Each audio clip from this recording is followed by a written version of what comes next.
الله وبركاته. الحمد لله والصلاة والسلام على رسول الله. أما بعد، أعوذ بالله من الشيطان الرجيم. بسم الله الرحمن الرحيم. يا أيها الذين آمنوا كتب عليكم الصيام كما كتب على الذين من قبلكم لعلكم تتقون. معزز سامعین اکرام،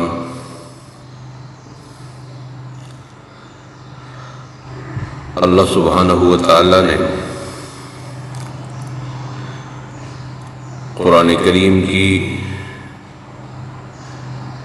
اس تلاوت کردہ آیت مبارکہ میں روزے کی فرضیت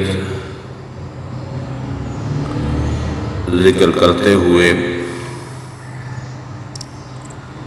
اس کے ایک فائدے کا ذکر کیا ہے. فرمایا یا ایھا الذین آمنوا کتب علیکم الصیام، اے ایمان والو، تمہارے اوپر روزے فرض کر دیے گئے ہیں جس طرح تم سے پہلی امتوں پر فرض کیے گئے تھے.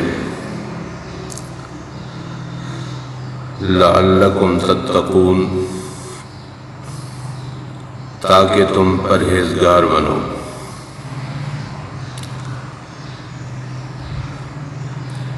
روزے کا فائدہ تقوی کی صورت میں انسان پر ظاہر ہوتا ہے، اور یہ تقوی ایک مسلمان کے لیے اخروی کامیابی اور نجات کا سبب ہے. اللہ سبحانہ و تعالیٰ کا فرمان ہے ان للمتقین مفازا، کہ پرہیزگار لوگوں کے لیے کامیابی ہے جنت کی صورت میں، اللہ تعالیٰ کی نعمتوں کی صورت میں. نبی اکرم صلی اللہ علیہ وسلم نے روزے دار کے لیے مکمل اجر کی نوید سنائی. صحیح بخاری اور صحیح مسلم میں صحابی ابو ہریرہ رضی اللہ تعالی عنہ روایت کرتے ہیں کہ رسول اکرم صلی اللہ علیہ وسلم نے ارشاد فرمایا کل عمل ابن آدم یضاعف، آدمی کے ہر عمل کو بڑھا کر اس کا اجر و ثواب اسے دیا جاتا ہے. الحسنۃ بعشر امثالھا، ایک نیکی 10 نیکیوں کے برابر ہو جاتی ہے. الی 700 ضعف، اور یہ نیکی کا سلسلہ 700 نیکیوں کے برابر ہو جاتا ہے. پھر آپ صلی اللہ علیہ وسلم نے ارشاد فرمایا قال اللہ عز وجل الا الصوم فإنہ لی وأنا اجزی بہ، مگر روزے کا معاملہ 10 نیکیوں سے 700 گنا تک نہیں، بلکہ اس نیکی کا اجر و ثواب اللہ سبحانہ و تعالی اپنے طور پر دے گا. فرمایا کہ یدع شہوتہ وطعامہ من اجلی، یہ بندہ کھانے پینے کو چھوڑتا ہے اپنی جائز خواہشات تک کو اللہ سبحانہ و تعالی کے حکم پر ترک کر دیتا ہے، اس کا اجر و ثواب بھی میں ہی دوں گا۔ جب اللہ سبحانہ و تعالی فرشتوں کے ذریعے سے جو اجر و ثواب ایک مومن مسلمان کو 10 نیکیوں کے برابر 700 نیکیوں کے برابر دیتا ہے، تو وہ خود تو عظیم ذات ہے، جب وہ عطا کرنا چاہے گا تو اس کی عطا کا عالم کیا ہوگا۔ آپ صلی اللہ علیہ وسلم نے فرمایا للصائم فرحتان، روزے دار کے لیے 2 خوشی کے مواقع ہیں، 2 مسرت کے اوقات ہیں۔ فرحت عند فطر، ایک وہ موقع جب وہ اپنا روزہ شام کے وقت افطار کر رہا ہوتا ہے، پورا دن اللہ سبحانہ و تعالی کے حکم پر کھانا پینا چھوڑ کر اپنی خواہشات ترک کرتے ہوئے گزار دی، اب اسے اللہ سبحانہ و تعالی کی طرف سے دیا جانے والا عظیم اجر، اس کی خوشی ہوتی ہے، مسرت ہوتی ہے۔ فرمایا وَفَرْحَةٌ عِنْدَ لِقَاءِ رَبِّ، اور دوسری خوشی اسے اس وقت حاصل ہوگی جب قیامت کے روز وہ اپنے رب کا دیدار کرے گا۔ روزہ وہ عظیم عمل ہے کہ جس عمل کو آپ صلی اللہ علیہ وسلم نے جہنم سے نجات کا موجب عمل قرار دیا۔ صحیح بخاری اور صحیح مسلم میں ابو سعید خدری رضی اللہ تعالی عنہ کی روایت ہے، کہتے ہیں کہ رسول اکرم صلی اللہ علیہ وسلم نے ارشاد فرمایا، عمل ہے جسے رسول اللہ صلی اللہ علیہ وسلم نے عظیم عمل قرار دیتے ہوئے سیدنا ابو امامہ رضی اللہ تعالی عنہ کے سوال پر آپ نے رہنمائی کرتے ہوئے انہیں بتایا۔ سنن نسائی میں سیدنا ابو امامہ رضی اللہ تعالی عنہ کہتے ہیں کہ میں رسول اللہ صلی اللہ علیہ وسلم کی خدمت اقدس میں حاضر ہوا، میں نے عرض کی اللہ کے رسول صلی اللہ علیہ وسلم مرنی بعمل یدخلنی الجنہ، مجھے ایسا عمل بتائیے کہ جس عمل کی وجہ سے میں جنت میں چلا جاؤں۔ آپ صلی اللہ علیہ وسلم نے ارشاد فرمایا علیک بالصوم فإنہ لا عدل لہ، جنت میں جانے چاہتے ہو تو پھر اپنے اوپر روزے کو لازم کر دو۔ تمام اعمال میں روزہ وہ عظیم عمل ہے کہ جس کا کوئی ثانی اور اس کے برابر کا کوئی عمل نہیں۔ رسول اکرم صلی اللہ علیہ وسلم نے روزے کو قیامت کے روز شفاعت کا موجب عمل قرار دیا۔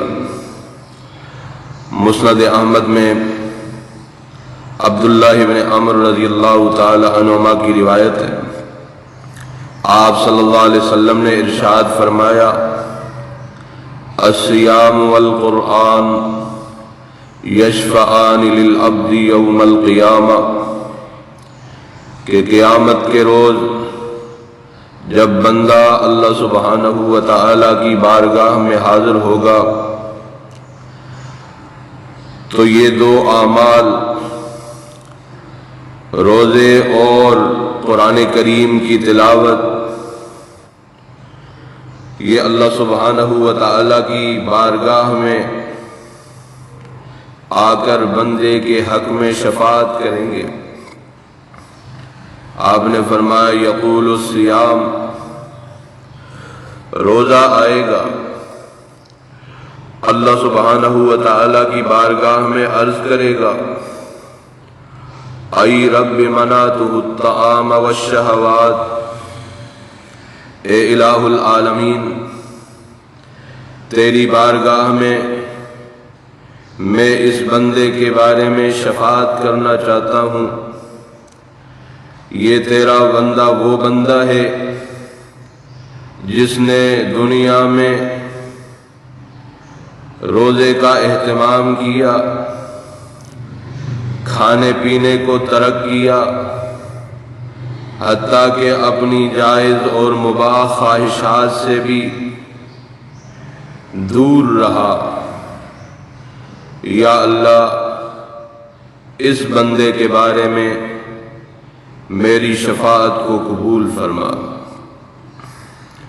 ایک طرف قرآن کریم آتا ہے منعتہ النوم باللیل، یا اللہ یہ تیرا وہ بندہ ہے کہ رات کو لوگ آرام کی نیند سوئے ہوئے رہتے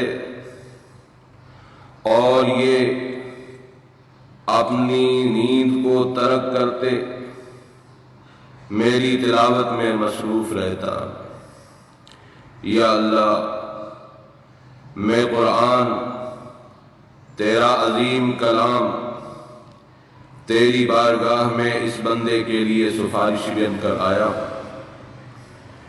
میری شفاعت کو اس بندے کے بارے میں قبول فرما۔ آپ صلی اللہ علیہ وسلم نے ارشاد فرمایا فَيُشَفَّعَانِ، اللہ رب العالمین اس بندے کی روزے کی شفاعت کو بھی قبول کرے گا اور قرآن کریم کی شفاعت کو بھی اس بندے کے حق میں قبول کرے گا۔ جہاں رمضان کے روزے کا تعلق ہے تو وہ ایک ایک روزہ ایسا عظیم عمل ہے کہ آپ صلی اللہ علیہ وسلم نے فرمایا ایمان کی حالت میں ثواب کی امید رکھتے ہوئے جب رمضان کا ایک روزہ کوئی رکھتا ہے غفر له ما تقدم من ذنبه، اس کے سابقہ تمام گناہ اللہ سبحانہ و تعالی رمضان کے روزے کی برکت سے معاف فرما دیتا ہے۔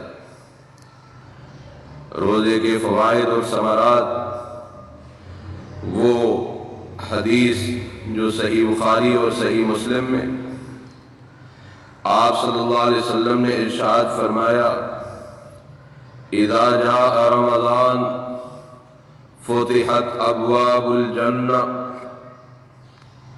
جب رمضان المبارک کا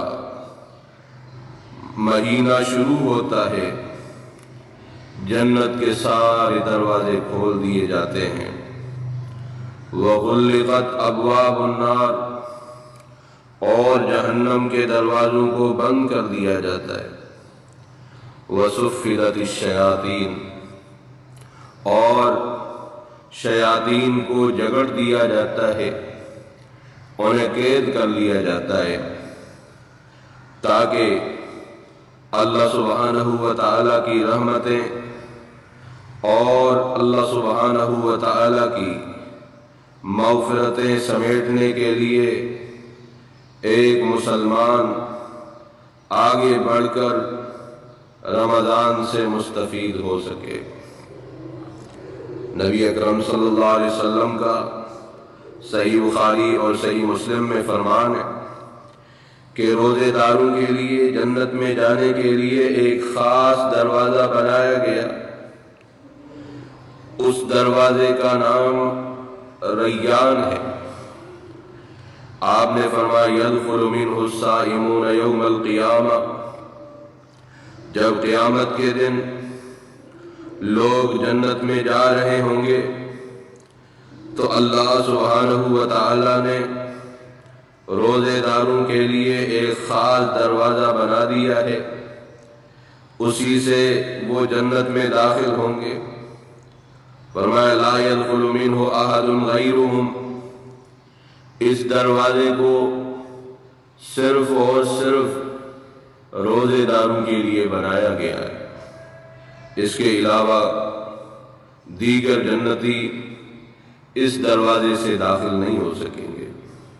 فرمایا فَإِذَا دَخَلُوا أُغْلِقَ فَلَمْ يَدْخُلُ مِنْهُ أَحَدٌ، جب یہ روزے دار اس باب الریان سے داخل ہو جائیں گے تو پھر اس دروازے کو ہمیشہ ہمیشہ کے لیے بند کر دیا جائے گا، کوئی دوسرا جنتی اس دروازے سے داخل نہیں ہو سکے گا۔ رسول اللہ صلی اللہ علیہ وسلم نے روزے کو گناہ کے بچاؤ کا، معصیت سے بچنے کا ایک ذریعہ قرار دیا۔ آپ صلی اللہ علیہ وسلم کا فرمان ہے صحیح بخاری میں، یا معشر الشباب من استطاع منکم الباءۃ فلیتزوج،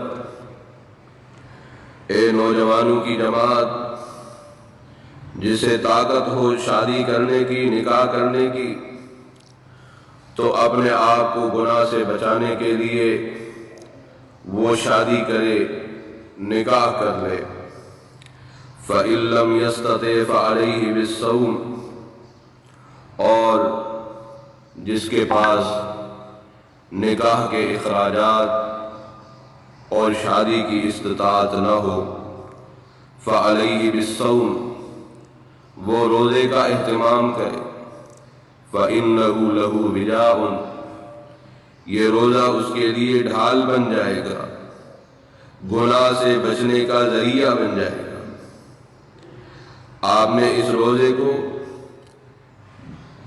ڈھال قرار دیتے ہوئے ارشاد فرمایا الصوم جنۃ، روزہ ڈھال ہے۔ جس طرح میدان جنگ میں اپنے جسم کو بچانے کے لیے ڈھال کا کردار ہوتا ہے، اسی طرح انسان اپنے جسم کو گناہوں کی آلائش سے روزہ رکھ کر بچا سکتا ہے۔ فرمایا فَإِذَا كَانَ يَوْمُ صَوْمِ أَحَدِكُمْ فَلَا يَرْفَثْ، جب تم میں سے کسی کو کسی دن روزہ ہو تو وہ گالی گلوچ نہ کرے، نافرمانی کے امور سے اجتناب کرے اور جہالت والی باتیں نہ کرے۔ فَإِنْ صَابَهُ أَحَدٌ فَلْيَقُلْ إِنِّي امْرَؤٌ صَائِمٌ، فرمایا اگر سامنے سے کوئی بد کلامی کرتا ہے، اس روزے دار کو گالم گلوچ کرتا ہے، تو اس بندے کو، اس روزے دار کو صرف اتنا جواب دینا چاہیے کہ میں تو روزے دار ہوں۔ رسول اکرم صلی اللہ علیہ وسلم نے روزے دار کے منہ سے جو معدے کے خالی ہونے کی وجہ سے بو پیدا ہوتی ہے، اسے کستوری سے بڑھ کر اللہ سبحانہ و تعالیٰ کو محبوب ترین خوشبو قرار دیا۔ صحیح بخاری میں آپ صلی اللہ علیہ وسلم کا فرمان ہے والذی نفسی بیدہ، اس ذات کی قسم جس کے ہاتھ میں میری جان ہے، لخلوف فم الصائم اطیب عند اللہ من ریح المسک، کہ روزے دار کے منہ سے خالی معدہ ہونے کی وجہ سے جو بو پیدا ہوتی ہے وہ اللہ سبحانہ و تعالیٰ سے، اللہ سبحانہ و تعالیٰ کے پاس کستوری کی خوشبو سے بڑھ کر محبوب ہے۔ یہ روزہ وہ عظیم عمل ہے کہ جس روزے کا اہتمام کرنے والا اتنی بڑی اللہ سبحانہ و تعالیٰ کی مہربانیوں اور رحمتوں کا مستحق بنتا ہے، وہاں اس روزے کو افطار کرانے والا بھی بڑے ہی اجر و ثواب کا مستحق بنتا ہے۔ سنن نسائی میں رسول اکرم صلی اللہ علیہ وسلم کا فرمان ہے، من فطر صائما کان لہ مثل اجری، جو کسی روزے دار کو روزہ افطار کراتا ہے تو اس افطار کرانے والے کو بھی اتنا ہی اجر ملتا ہے جتنا کوئی روزہ رکھ کر اجر حاصل کرتا ہے۔ فرمایا غیر انہ لا ينقص من اجر الصائم شیء، روزے دار کو بھی اپنے روزے کا مکمل اجر ملتا ہے، اور اس روزے کھلوانے والے کا، افطار کرانے والے کا بھی اجر اس روزے دار کے برابر ہوتا ہے۔ دونوں کے اجر میں کسی قسم کی کوئی کمی نہیں کی جاتی۔ سامعین کرام، اللہ سبحانہ و تعالی ہمیں ان فیوض و برکات کے حاصل کرنے کی توفیق عطا فرمائے۔ اس ماہ مبارک سے اللہ سبحانہ و تعالی ہمیں اس مہینے کی رحمتیں، برکتیں سمیٹنے کی توفیق عطا فرمائے۔ وآخر دعوایا ان الحمد للہ رب العالمین۔ السلام علیکم ورحمۃ اللہ وبرکاتہ۔ الحمد للہ والصلاة والسلام علی رسول اللہ، اما بعد